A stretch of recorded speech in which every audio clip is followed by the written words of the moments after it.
طواف زیارہ نہ کرے، نہیں کیا، یہ اس سے ہٹے گا نہیں۔ اگر وہ شادی شدہ ہے تو بیوی حلال نہیں رہے گی اس پر، وہ بیوی پر حلال نہیں، بیوی اس پر نہیں۔ بہت ضروری ہے یہ طواف زیارہ اس کو کہتے ہیں، افادہ بھی کہتے ہیں، بہت ضروری ہے۔ اگر رہ گیا کسی کا، وہ جب تک جا کے ادا نہیں کرے گا۔ کس کا ٹیلی فون بج رہا ہے؟ 1000 بار کہا ہے کہ مسجد میں آئیں تو ٹیلی فون بند کر لیا، کو ادب کی توفیق دے۔ سمجھ آئی بات؟ یہ مکہ مکرمہ کے حوالے سے آپ نے کچھ باتیں سنی۔ میں نے اس وقت آپ کے سامنے اللہ کی حرمتوں کی تعظیم کا آگے ذکر آ رہا ہے، اس آیت سے پہلے مکہ مکرمہ کے بارے میں 2-3 باتیں اور کرنی ہیں۔ یہ پہلا گھر ہے لوگوں کی، اللہ کی عبادت کے لیے لوگ آئیں وہاں پر بنایا گیا۔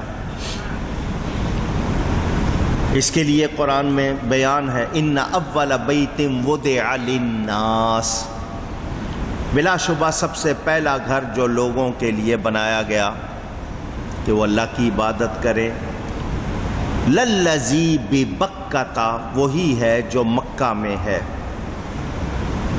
مبارکا وہدی للعالمین، وہ مبارک ہے اور تمام جہان کے لیے ہدایت ہے۔ اللہ نے اس کو مبارک فرمایا یا نہیں؟ آواز آئے۔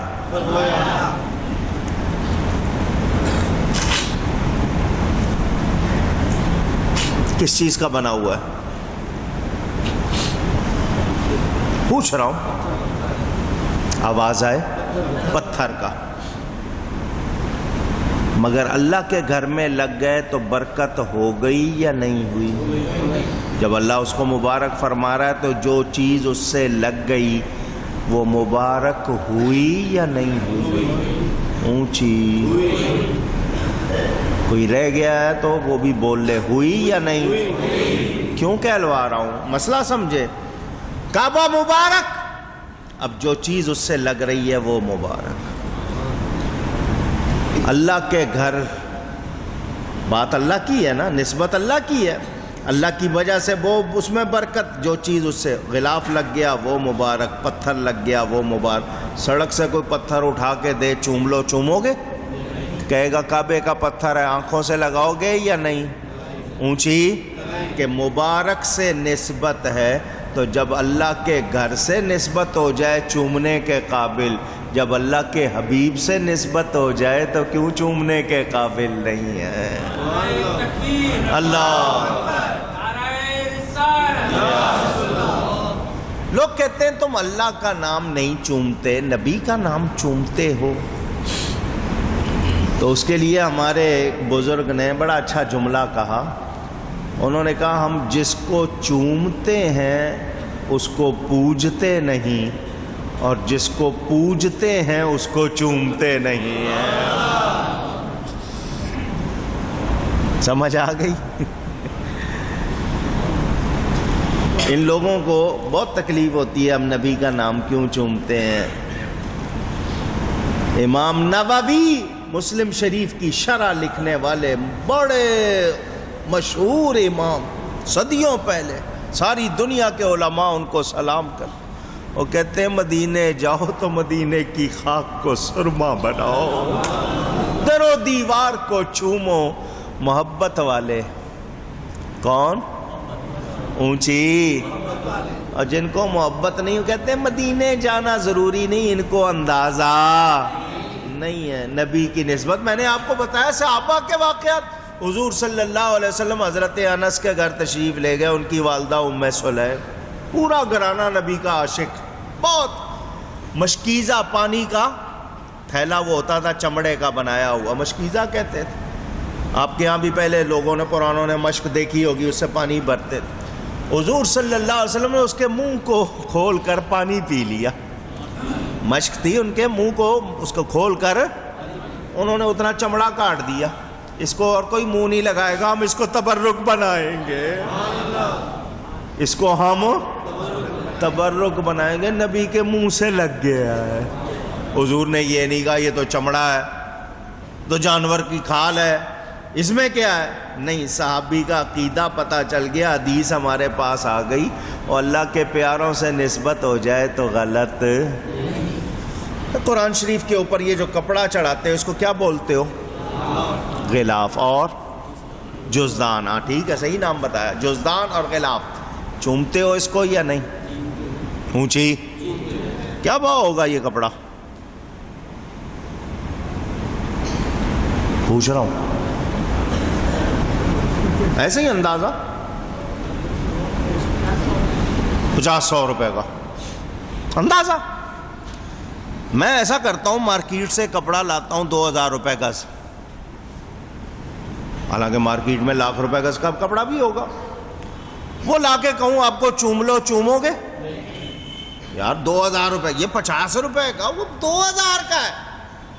اب کہیں گے ہوگا 2000 کا، کیا کریں؟ یہ بھلے سے 4 روپے کا کپڑا لگا ہو، چونکہ قرآن سے لگ گیا، قرآن سے چوم رہے ہو یا نہیں چوم رہے؟ اونچی کیا یہ کپڑا قرآن ہے؟ یہ گتا قرآن ہے؟ یہ کاغذ قرآن ہے؟ وہ جو رنگ لکھا ہوا ہے وہ قرآن ہے؟ نہیں، الفاظ قرآن ہے۔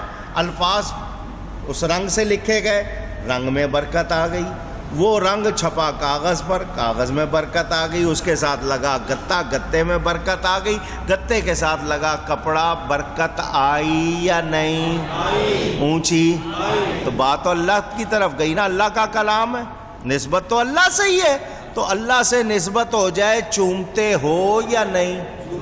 اونچی قبر والا کون ہے؟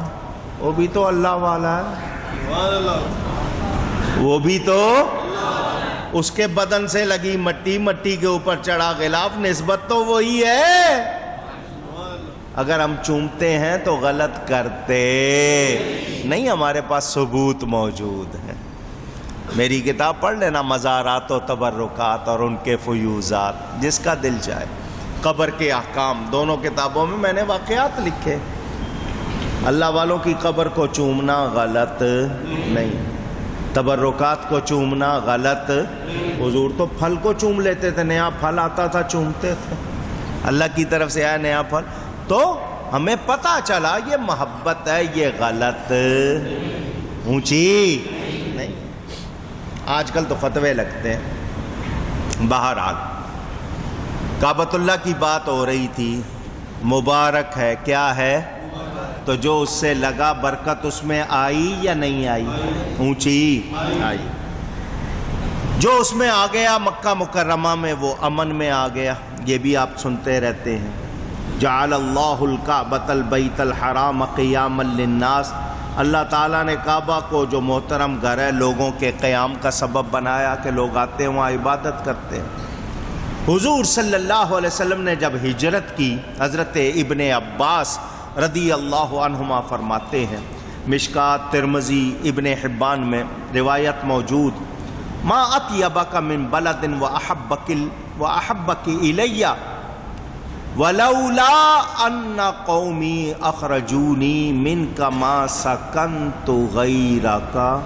حضور نے فرمایا تو کتنا بہتر شہر ہے اے مکہ، اور مجھ کو کتنا پیارا ہے، اگر مجھے میری قوم نہ نکالتی تو میں تیرے سوا کسی دوسری جگہ قیام نہ کرتا۔ مکہ مکرمہ کتنا پیارا ہے نبی پاک صلی اللہ علیہ وسلم۔ مشکات، ابن ماجہ اور مسند احمد میں حدیث موجود، فرمایا اس امت سے خیر و برکت زائل نہیں ہوگی جب تک یہ حرم مکہ کی تعظیم کرتی رہے گی جیسا ہو کہ اس کی تعظیم کا حق ہے، جب اس کی تعظیم کو چھوڑ دے گی ہلاک ہو جائے گی۔ ضیعوا ذالک، ہلاکو کے الفاظ ہیں۔ حضرت انس بن مالک رضی اللہ تعالیٰ عنہ راوی، مشکات اور ابن ماجہ میں حدیث موجود، حضور صلی اللہ علیہ وسلم نے فرمایا کعبے میں ایک نماز، مسجد حرام میں ایک نماز 1,00,000 نمازوں کے برابر ہے۔ یعنی ثواب اتنا. ایک رکعت پڑھیں گے رہے گی ایک رکعت مگر ثواب کتنا ہوگا؟ 1,00,000. حضرت خواجہ حسن بصری نام سنا ہے؟ کون ہے یہ؟ نام تو سنا ہے. کون ہے یہ؟ بزرگ ہیں. اور بس اتنا ہی پتا ہے کہ ولی ہیں بزرگ ہیں اور کچھ نہیں پتا ہے؟ کیا ہے؟ تابعی. ماشاءاللہ یہ تابعی ہیں اور تابعیوں میں بہت اونچے مقام پر ہیں اور حضرت علی کے خلیفہ ہیں. یہ شاید آپ کو معلوم نہیں ہے. حضرت علی کے خلیفہ ہیں. ان کو فیضان ہے حضور کے گھر سے. نبی پاک صلی اللہ علیہ وسلم کے گھر سے فیضان ملا ہے خاص. وہ فرماتے ہیں مکہ مکرمہ میں ایک دن کا روزہ مکہ سے باہر کے 1,00,000 روزوں کے برابر، وہاں کے 1 درہم کا صدقہ باہر کے 1,00,000 درہم، اور وہاں کی ہر ایک نیکی باہر کی 1,00,000 نیکی کے برابر ہے. یہ آپ کو میں نے حدیث سنائی تھی. اللہ تعالی ہر دن اور رات میں 120 رحمتیں وہاں نازل فرماتا ہے. 60 طواف کرنے والوں کو، 40 نماز پڑھنے والوں اور 20 دیکھنے والوں. حضور صلی اللہ علیہ وسلم فرماتے ہیں رکن یمانی جس پر پہلے حجر اسود لگا ہوا تھا، اب نہیں ہے وہاں پہ، اس کو رکن یمانی کہتے ہیں، وہاں پر ہاتھ پھیرتے ہیں. فرمایا 70 فرشتے اس پر مقرر ہیں. کتنے؟ جو شخص وہاں یہ کہے کہ یا اللہ میں تجھ سے دنیا و آخرت میں عفو و عافیت مانگتا ہوں، ہمیں دنیا و آخرت میں بھلائی عطا فرما اور جہنم کے عذاب سے بچا، تو فرشتے اس کی دعا پر آمین کہتے ہیں. حضور صلی اللہ علیہ وسلم نے فرمایا ملتزم کعبے کا دروازہ ایسا مقام جہاں دعا قبول ہوتی ہے، کسی بندے نے وہاں دعا نہیں کی مگر وہ ضرور قبول ہوئی، جائز دعا جو بھی ہوتی ہے. ام المومنین حضرت عائشہ صدیقہ، یہ ابو داؤد اور ترمذی میں حدیث موجود، رضی اللہ تعالیٰ عنہ فرماتی ہے میرا دل چاہتا تھا کہ میں کعبے کے اندر جا کے نماز پڑھوں. حضور نے میرا ہاتھ پکڑ کر مجھے حتیم میں داخل کر دیا. فرمایا جب کعبے میں داخل ہونا چاہو یہاں آ جایا کرو. یہ بھی آپ نے سن لیا. میرے دوستوں اور بزرگوں، حضرت عمر فاروق رضی اللہ تعالی عنہ فرماتے ہیں مکہ سے باہر 70 لغزشیں، غلطیاں مکہ کی ایک لغزش سے بہتر، یعنی جس طرح وہاں نیکیوں کا ثواب زیادہ ہے وہاں گناہ کا وبال بھی زیادہ. اب ایک حدیث سنا رہا ہوں، کاش کہ ہمارے پاس ایمان کی وہ قوت ہو جو ہونی چاہیے. یہ حدیث سن لو، جس کے دل میں اتر گئی نا مزے کرے گا. آپ نے نہیں سوچا ہوگا میں کیا سنانے لگا ہوں، مگر میں سنا رہا ہوں زمزم کے بارے میں. کس کے بارے میں؟ کیا ہے زمزم؟ پانی.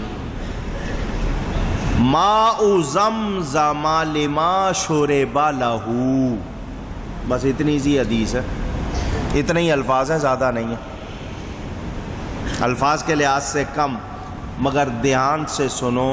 زمزم کا پانی جس نیت سے پیا جائے وہی اس سے حاصل ہوتا ہے. اب یہ زمزم کی برکت نہیں گئی، یہ ہمارے اندر کمزوری آ گئی ہے. زمزم پیے کوئی اس نیت سے میری یہ بیماری جائے، اس کا یقین پکا ہوگا ضرور جائے گی، کیونکہ حضور فرماتے ہیں زمزم جس نیت سے پیا جائے وہی حاصل ہوتا ہے. میرے نبی کے فرمان میں شبہ ہو سکتا، ہم میں گڑبڑ ہے. اللہ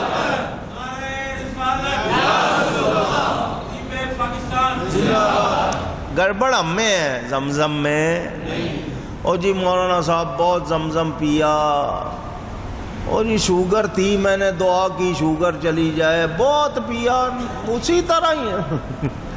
گڑبڑ تم میں ہے، زمزم میں۔ زمزم میں وہی برکت ہے، فرق ہمارے اندر آیا ہے۔ اپنے آپ کو ٹھیک کر لو، دیکھو اثر ہوتا ہے یا نہیں ہوتا۔ حضرت عمر فاروق نے اس حدیث کو سن کر کیا کہا؟ یا اللہ، زمزم پیتے ہوئے کہا میں قیامت کے دن کی پیاس بجھانے کے لیے پیتا ہوں، اس دن پیاس نہ لگے مجھے۔ دیکھ، بزرگوں نے طریقے بھی بتا دیے۔ میرے دوستوں اور بزرگوں، حج اور عمرہ کے لیے دنیا جاتی ہے، جو وہاں رہتے ہیں آپ کہتے ہوں گے بڑے خوش نصیب ہیں، یقیناً خوش نصیب ہیں، لیکن آپ نے یہ سن لیا کہ وہاں کی غلطی بھی اونچی، غلطی بھی سخت ہے۔ میں جب پہلی مرتبہ گیا، بہت چھوٹی عمر تھی، 1975 کی بات ہے۔ کتنے سال ہو گئے؟ 37 سال پہلے، چھوٹی سی عمر تھی، پہلی مرتبہ گیا۔ قطب مدینہ شیخ العرب والعجم حضرت مولانا شاہ ضیاء الدین احمد رحمۃ اللہ تعالی علیہ، اعلی حضرت کے خلیفہ، 80 سال گزارے انہوں نے مدینے میں۔ میں نے حضرت سے جا کر کہا مجھے کوئی نصیحت فرمائیں، مدینہ آیا ہوں پہلی بار عمرہ کرنے، میں نے پورا رمضان وہاں گزارا تھا، جس دن پہنچا تھا اسی دن شام کو چاند ہوا، پورا رمضان حضور کے قدموں میں گزارا تھا۔ تو میں نے حضرت سے پوچھا کوئی نصیحت، کوئی نصیحت، بچہ ہوں نہیں معلوم، یہاں کا ادب تو آتا نہیں، آیا ہوں، حالانکہ اس بچپن میں جو مزے تھے وہ کیا ہی پاتا نا آدمی کے بول پن۔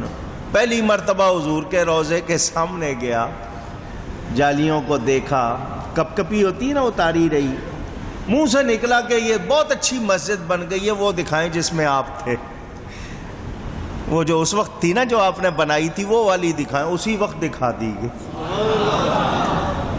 وہ مانگنا بھی تو نہیں آتا نا، کو مانگتے کوئی اور چیز، وہ اسی وقت۔ بہرحال حضرت سے میں نے کہا مجھے کوئی نصیحت، یہ کیوں سنا رہا ہوں تاکہ آپ کے بھی کام آئے۔ آپ نے 3 نصیحتیں فرمائیں۔ کتنی؟ 3۔ پہلی نصیحت یہ کہ مسجد نبوی میں اگلی صفوں میں نماز نہ پڑھنا، جو آگے والی صفیں ہیں ان میں نماز، کیونکہ حضور کو پیٹھ ہوتی ہے، حالانکہ اللہ کے لیے پڑھنی ہے نماز، مگر ہم نے ادب سیکھنا ہے۔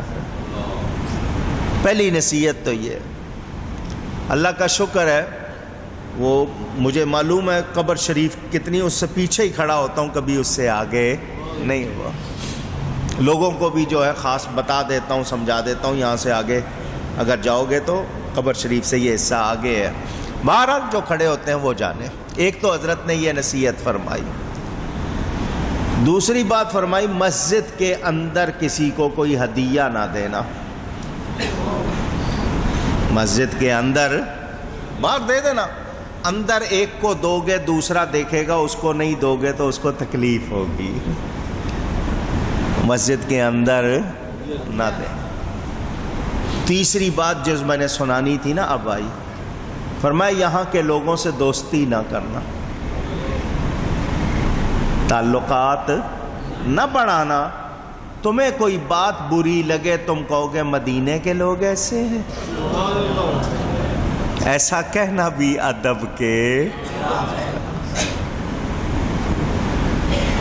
بس کوئی اگر مہربان بھی ہو سلام دعا، لیکن تعلقات بڑھانے نہیں۔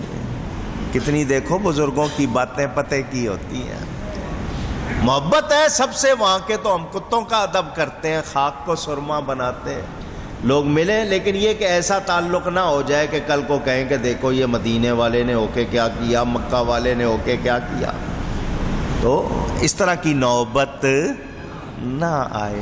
ہم انسان ہیں، غلطیاں ہم سے ہو جاتی ہیں، وہ بھی بندے ہیں، کوئی بات ہو جائے، تو نبی پاک کے پڑوسی ہے، تو ہم نے ایسا کہنا، تو وہاں رہنا بہت اچھی بات ہے، مگر ہر ایک سے ادب ہوتا۔ مولانا جامی کیا کہتے ہیں، حضور آپ مجھے بلائیں، میں پاؤں سے چل کے نہیں آؤں گا، ایک قدم آنکھوں کا بناؤں گا، ایک سر کا بناؤں گا۔ حرم کی زمین اور قدم رکھ کے چلنا، ارے سر کا موقع ہے او جانے والے۔ ہم پاؤں رکھ کے چل رہے ہیں، ادب والوں نے کمایا، ہم سے ہو سکتا نہیں۔ یہ بیان ابھی مکہ مکرمہ کا جاری ہے، حج کا موسم، اللہ کا شکر پورا مہینہ اسی بیان میں گزرا۔ گفتگو میں کوئی غلطی ہوئی ہو، اللہ کی بارگاہ میں توبہ کرتا ہوں، انشاءاللہ باقی